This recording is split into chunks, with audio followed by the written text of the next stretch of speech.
உலக தமிழர்கள் அனைவருக்கும் வணக்கம். இன்னைக்கு நம்ம என்ன பார்க்க போறோம்டா, நம்ம அணில்குட்டியை பத்தி தான். கண்ணை மூடிக்கு பால் குடிச்சா பூண்டு நினைக்குமா யாரும் நம்மளை பார்க்கலன்ட்டு. அதேமாரி அணில்குட்டி என்ன பண்ணி திருந்தா, கண்ணை மூடிக்கிட்டு அது வாட்டு கொண்டு பேசி திருது. நாங்கள் தான் நாம் தமிழர் கட்சி ஓட்டு போட்டு அங்கீகரிக்கிற கட்சி ஆக்கி வச்சிருக்கோம்ட்டு. அதுக்கு இன்னைக்கு ஒரு நல்ல பாடம் எடுப்போம், வாங்க பார்க்கலாம்.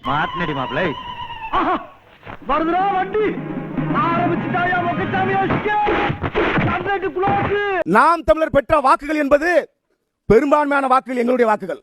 கதறி கொண்டு இருக்கும் அணில் குட்டிகளா, கொஞ்சம் தெளிவாக கேளுங்க சொல்கிறேன்.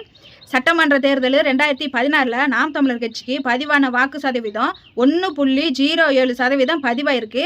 2019 நாடாளுமன்ற தேர்தலில் நாம் தமிழர் கட்சிக்கு பதிவான வாக்கு 3.91% பதிவாயிருக்கு. 2021 சட்டமன்ற தேர்தலில் நாம் தமிழர் கட்சிக்கு பதிவான வாக்கு 6.9% வாக்கு பதிவாயிருக்கு. கிழக்கு தேர்தல் 2025 அண்ணனுக்கு பதிவான வாக்கு சதவீதம் 15.9% வாக்கு பதிவாயிருக்கு. வருஷம் ஒவ்வொரு வாக்கு இடைவெளிக்கும் 2 மடங்கு 3 மடங்கு வாக்கு அதிகமாகிதான் இருக்கு. இடம் சரியில்லை, கிளம்பிட வேண்டியதான். கூட்டத்துல பச்சை சட்டக்காரன் எஸ்கேப் ஆகுறான். போனா ரத்தம் கட்டிச்சான். நடிகர் விஜய் அவர்கள் கட்சி ஆரம்பிச்சு முதல் மாநாட்டுக்கு அப்புறம் தான் இந்த தேர்தலே நடந்திருக்கும். இந்த தேர்தல் தான் அங்கீகரிக்க கட்சியாக மாறி இருக்கு நாம் தமிழர் கட்சி. முதல் மாநாட்டிலே எதிர்த்தது அன்னை சீமான் அவர்கள் தான். மரானாத்தே எதிர்த்திருப்பாங்க. ஒன்று இந்த பக்கம் நில்லு, அந்த பக்கம் நில்லு, நடுவில் நின்று அடிபட்டு செத்துறாதன்னு சொல்லி மிக கடுமையாக அண்ணனிலிருந்து இன்ன வரைக்கும் எதிர்த்திருப்பாங்க. உங்க ஓட்டு வேணுண்டா அண்ணன் எதிர்த்திருக்க மாட்டாங்க. அண்ணனுக்கு நேர்மையா ஒரு ஆள் ஓட்டு போட்டாலும் போதுன்னு தான் நினைப்பாங்க. விஜய் அவருக்கு ரசிகர் ஓட்டு வேணும்னு அசல் அவங்க எதிர்பார்க்கவே இல்லை. அப்படி எதிர்பார்த்துருந்தா அப்படி எதிர்த்திருக்க மாட்டாங்க. இதுல நீங்க எங்க விஜய் அவர்கள் சொல்லி நாம் தமிழர் கட்சிக்கு ஓட்டு போட்டீங்கன்னு நீங்க ஒரே தான் பீத்திக்கிறீங்க. நீங்க கட்சி ஆரம்பிச்சது 2024 இல்ல 50 நல்லவங்களாடா நீங்க. இதெல்லாம் எதிர்த்துலாம் கேட்டுட்டு சீமானனுக்கு நீங்க வாக்களிக்கிறதுக்கு உள்ள கைய முறிக்கிட்டு நெஞ்சில குத்துறாயா, அந்த குத்துறா வெளியில இருந்து வேடிக்கை பாக்குறடா அறிவு கெட்டவனே.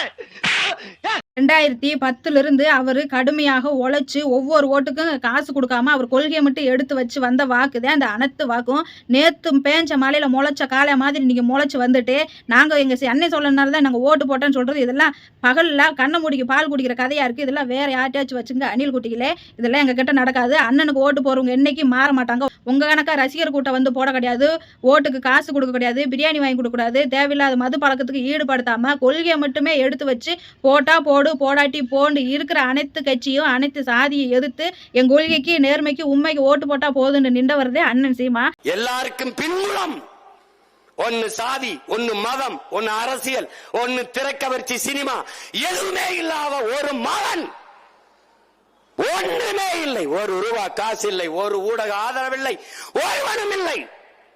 மூச்சை பேச்சாக்கி இதய துடிப்பை விட லட்சிய துடிப்பை முன்னிறுத்தி இத்தனை லட்சம் பேரை திரட்டி மூன்றாவது பெரிய கட்சியாக அரசியல் பேரியக்கமாக வாக்குக்கு ஒத்த ரூபாய் கொடுக்காமல் 8.5 விழுக்காடு வாக்கை பெற்று ஒரு தேர்ட் போர்ஸாக ஒரு தூய அரசியல் ஆற்றலாக வந்துவிட முடியும் என்றால் திமுக ஐயா ஸ்டாலின் கட்சி அல்ல, அதிமுக ஐயா எடப்பாடியின் கட்சி அல்ல, காங்கிரஸ் அருமை சகோதரர் ராகுல் காந்தியின் கட்சி அல்ல, பாரதிய ஜனதா ஐயா மோடியின் கட்சி அல்ல. ஆனால் நாம் தமிழர் கட்சி என் கட்சி, என் ரத்தம், என் வேர்வை, என் மூச்சு, என் பேச்சு, என் உழைப்பு, என் பிள்ளைகளின் ரத்தம், உழைப்பு, பேச்சு, இது எங்க கட்சி. அப்படி எவனும் சொந்தம் கொண்ட முடியாது.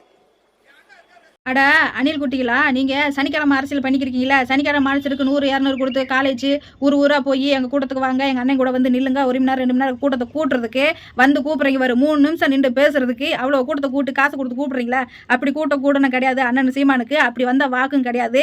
ஒரு நாள் முழுதுக்கு உட்காந்து பேசினாலும் நின்று கேட்கக்கூடிய ஆளுக்குதான். அண்ணன் கூட்டத்தில் ஒரு ஆளை போய் நீங்கள் பிடிச்சிட்டு வாங்க, 200 கொடுத்தாங்க, 100 கொடுத்தாங்க, வந்து நிற்க சொல்லி உட்கார சொல்லி பிடிச்சி வந்துட்டா நீங்கள் பேசலாம். அதுக்கே தகுதியா இல்லாத ஒரு ஆளுங்க. அண்ணன் சீமா இத்தனை வருஷம் கடுமையாக ஓடிச்சது. ஒவ்வொரு ஓட்டு அவளுக்கு 1 கோடி மாதிரி. அந்த ஒரு 1 கோடி மதிப்புள்ள வாக்குதே அண்ணனுக்கு வந்திருக்கு.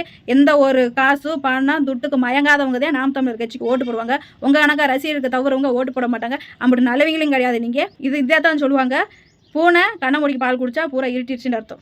அண்ணன் கேட்குற கேள்விக்கு ஒழுங்கா பதில் சொல்ல பாருங்க. கொள்கை ரீதியா அன்னை உழைச்சி வாங்கின ஓட்டுக்கு நாங்கள் தான் ஓட்டு போட்டு ஜெயிக்க வச்சோம்னு பகல் கனவு கண்டு பேசுறத நிப்பாட்டுங்க.